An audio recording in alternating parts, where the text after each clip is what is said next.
Hi. The time is 12:42.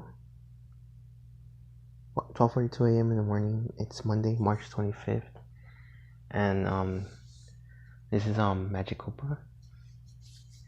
Capital M, capital A, 91K, capital K, 00, capital P, capital A, Magic Cooper, and I'm also like known as Plato 28, Star 972, Acadian General, Genovian General. I wasn't known as this one, but I was the original pilot for that avatar. And by pilot, I mean like, when I say pilot, I mean like, I don't mean like pilot like airplane pilot. I mean like I was the pilot for the account. Like I'm putting the account as a actual like this, kind of like it's a mech, and that's what I mean by pilot for the account. And I was the original pilot for the Moonstar account, which was for the Moonstar 238855, I think. And yeah, I'm also known as I wasn't known as that one, but that was me. And Daft Punk, Daft Punky, capital I, capital D, lowercase a, lowercase f, lowercase t, capital P, lowercase u, lowercase n, lowercase k, capital I, Daft Punk, or I Daft Punky. And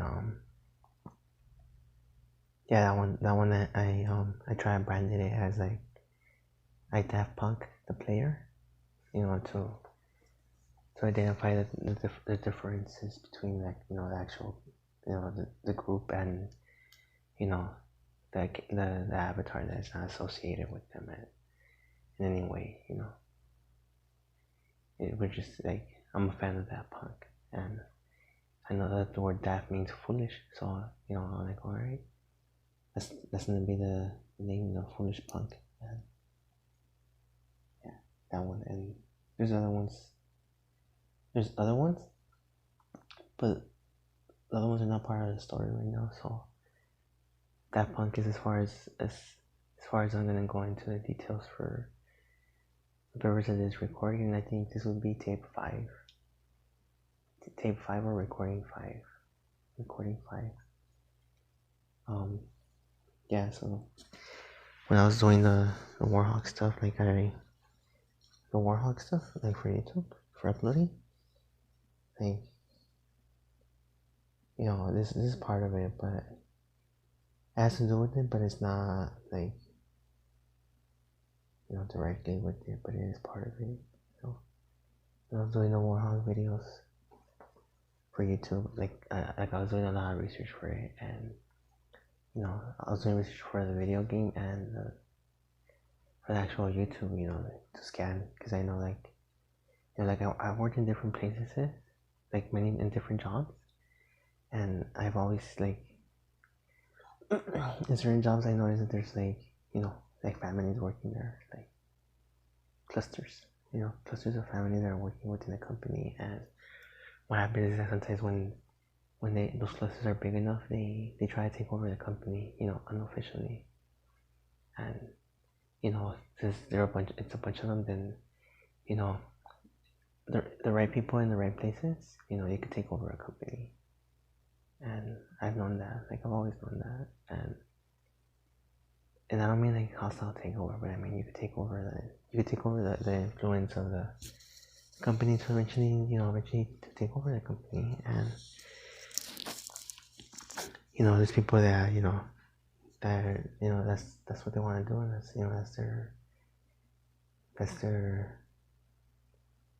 them, like, and that's not me.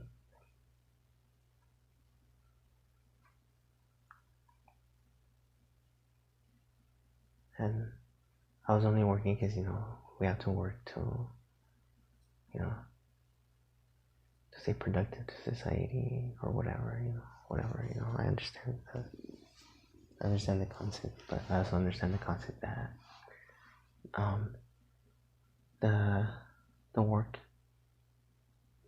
economy is not like, it's not a perfect situation, and this is not negative talk, right? This is not negative talk. This conversation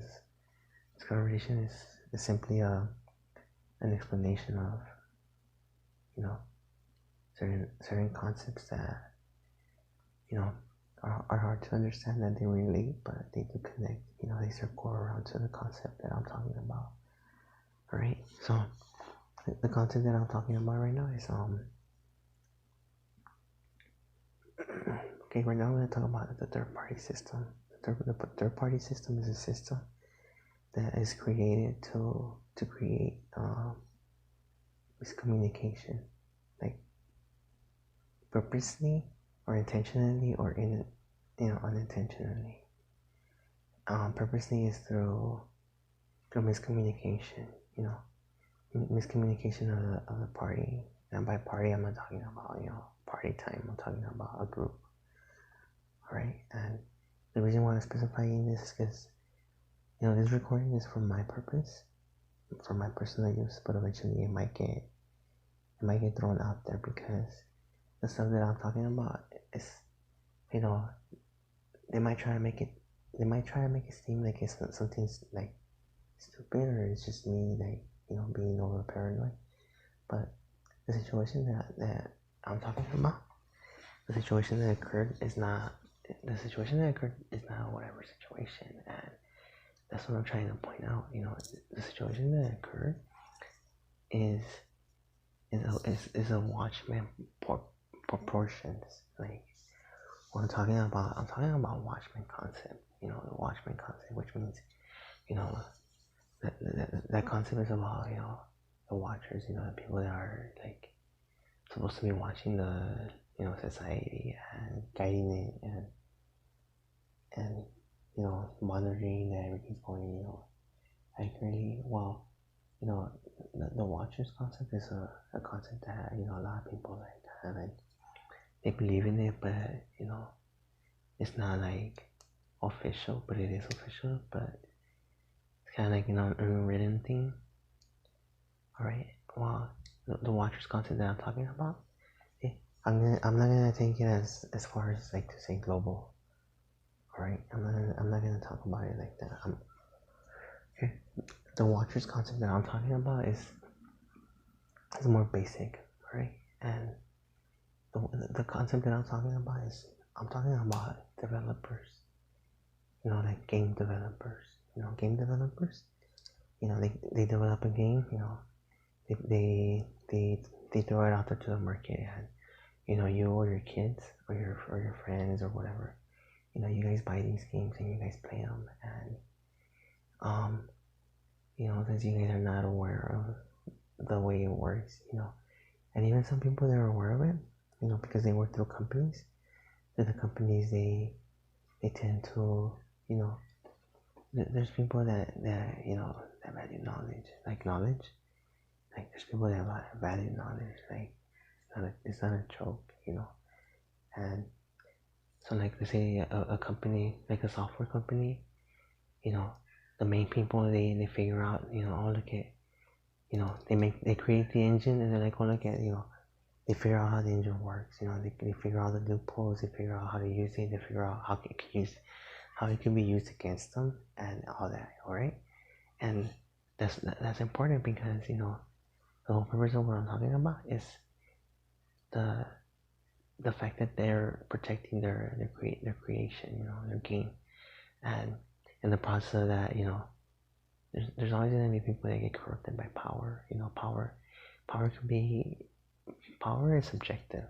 Many people have a universal understanding of what power is. Power. I'm not talking about electrical, but obviously power is electrical too. But I'm talking about power. A title. Are you a supervisor? Are you a manager? Are you just a basic employee? Are you the top executive? That's a power line. That's power command. That's a chain of command.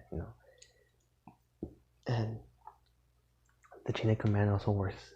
The chain of command is a third-party system within a third-party system, and the difference is that the chain of command is a third-party system that doesn't have any benefits for the individuals. It only has benefits for the company or for the individuals on top. All right, and the third-party system that I'm talking about through people in the company is it would be like management. Like, let's say you're basic employees, and the job of a manager or a team lead is not to tell you what to do and not to boss you around. The responsibility of those people is to make sure that the work is getting done and to figure out, certain work, you need a certain amount of people to get that work done at a certain amount of time, and that's what their job is for. Their job is for them to make sure that they have the right ratio of people working in the facility for the output. All right. The only thing is that the issue is that for every certain amount of work, you need a certain amount of people. All right. And this is something that not everybody understands, and even professional companies understand it, and some of them understand it, but they don't understand it right, and some of them understand it and they try to take advantage of it. All right. So the concept that I'm talking about is that for every amount of work, let's say you have work that has to be done. All right. Let's say you need to move 10 bricks from one location to another location, and you calculate that you need 2 people. All right. 2 people to move the bricks, 5 bricks each one, and they move the bricks. But at the same time, you're running a company, so you need a third person, because the third person is running they're running the facility. Like if customers come in, they're running that, and that's the third person. That's the third party system within a third party system. All right. The thing about that is that the 2 people moving the bricks are the ones doing the work, and the one person that's not, because he's there to facilitate the work that has to be done. To pretty much he's an extension of the other 2. All right. So the other 2 are the main ones doing the work, and the other person is the one doing all the the receiving and the output and all the maintaining the order and all that. Right. But there has to be communication. The only thing is that when there's miscommunication and mistrust, then the third party system could have a negative effect on the company. Like if you're the people that are starting the company, and it's 3 of you, a third party system does not work for you if you guys use it in that form, because the only thing that creates is going to create separation of the team, and that's where a lot of situations occur, like with people, and that's why they have it. Because you're working in a company and you're a regular employee, any issues that come up with you, they can control it, and the third person on top that's in charge, like let's say you're the team lead, he could block you or anybody below him of making contact with the top people. So let's say you're an employee that that has the right ideas for the company. They're always gonna go through that person, and that person's always gonna take credit for them. They're not gonna say, oh yeah, this person was suggesting this. They're not. They're gonna say, oh okay, because I've seen it being done. I've seen it being done to other people. It's been done to me. But I've seen it being done to everybody. All right. So what happens is that they'll be like, oh, they were thinking about whatever excuse, so and so, and they throw it out there. All right. Well, the legal third party system is a system that's created for insurance purposes. All the companies in logistics, they're not making their money off of what they're selling. They're making their money on how they're selling it. And the best companies that figure this out, they play it out to the max. But the only thing that doing it to the max becomes kind of like illegal, because they're purposely selling you they're purposely selling you crap, and knowing that knowing that at least half or like 75% of the people are not gonna exchange it, and that's the thing to it. That's where I'm telling. That's where I'm saying that it starts becoming kind of like illegal activity, but it's not. It's a loophole because no matter what, they honor the exchanges if people request it, and because they're not making money off of the product, they're making money off of time. All right, they're making money off of time. So the same person creates a controller, they like they say, I'm gonna say Sony. They say Sony, PlayStation controls. They go on sale, they sell them, and then another company or another engineer from Sony, they create a better controller. So then they want to throw it out there, but they don't want to throw it out there and be like, oh look, we just came up with this, because then people are gonna be like, oh look, they threw out their first controller and now they come up with another idea. So what they do to not make it seem like they're like trying to get the most money out of you, they create another company. They create another company and they throw that controller through that company. And like eventually, if that controller catches on, like let's say like the SCUF controllers, then Sony could remarket it as their own control, because it is their own control. That's why it's officially licensed, and it's officially licensed, but for other reasons, for third-party reasons, they separate it from the main company, and you'll see it because eventually, with the Fuse and the Razer controls, that's the same concept. They tested out the SCUF controls. They seen how they did different versions of the same controller, and they seen which one works best. So now they can incorporate it into their. Pretty much, the software companies are making money off of their mistakes. And that's what they do. It's the same thing that apps do. They sell you an app that's broken, just to be the first ones to hit the market, and once they collect all the subscribers to that app, then they start working, or while they collect the subscribers, they start working on the app to optimize it. And as people complain, they start figuring out, look, this app doesn't work with that phone, that's good, and then they can start figuring out why, and then meanwhile people are buying the app not working, and it's not about that. It's just about accumulating the money, starting the income. And so doing it through companies, there's nothing illegal about that. It's kind of like they're asking you for a loan without asking for a loan, right? And in exchange for the loan, they give you the app. So it's kind of like an IOU. You buy the app that's broken, not knowing, and they're like, well, we're gonna make sure that we get it done. So then eventually they do get it done. Eventually, they honor their word. Sometimes, not all the companies do, but sometimes, right? And the thing about that is that the game companies, I did the research, and Warhawk is like one of the first games that they spend a lot of money on Warhawk to make Warhawk supposedly, and so it was kind of like a beta, right? Because before that, the games were, they were not online. Like I know PlayStation 2 had online. I didn't never get to play it, but I'm pretty sure the online was like campaign online, like solo, and the issue of Warhawk is that they had to figure out how to incorporate the multiplayer part of it, and they figured out that they had a hard trouble. When Warhawk came out, they figured out that they had a hard trouble to do that. So what they did is that they said they were gonna take it away. They were gonna take away the campaign to focus more on the game, because they were having a lot of issues. But they don't specify it like that, but they hint it.